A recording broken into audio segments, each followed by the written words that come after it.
যদিও আমাদের ভোর 5:30 পৌঁছানোর কথা ছিল, কিন্তু রাস্তার পরিস্থিতির জন্য আমাদের 1 ঘন্টা ডিলে হয়েছে। বাস থেকে নেমে এখানের একটা রেস্টুরেন্টে আমরা ফ্রেশ হয়ে সকালের ব্রেকফাস্ট সেরে নিয়েছি। এই হোটেলের এই সুজির তৈরি হালুয়াটা আমাদের অসম্ভব মজা লেগেছে। সকালের নাস্তার পর্ব শেষ করে এখন আমরা সরাসরি রিজার্ভ বাজার থেকে চলে যাচ্ছি লঞ্চ ঘাটে। রাঙামাটি রিজার্ভ বাজার থেকে সিএনজিতে করে লঞ্চ ঘাটে যেতে সময় লেগেছে 8 থেকে 10 মিনিট, আর ভাড়া নিয়েছে জনপ্রতি 10 টাকা করে। সিএনজি থেকে নেমে আমরা প্রথমে একটা নৌকা ভাড়া করার জন্য লঞ্চ ঘাটের দিকে যাচ্ছি। এখানে ছোট, বড় এবং মাঝারি সাইজের নৌকা পাওয়া যায়। আপনারা আপনাদের প্রয়োজন অনুযায়ী নৌকা ভাড়া করতে পারবেন। ছোট 8 থেকে 10 জন মানুষের জন্য নৌকা আপনারা 1200 থেকে 1500 টাকার ভিতরে পেয়ে যাবেন।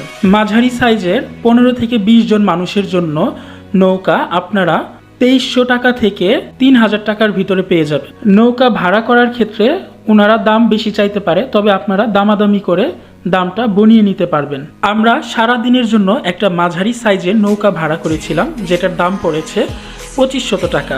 এই নৌকায় করেই রাঙামাটির সব কয়টি পর্যটক স্থান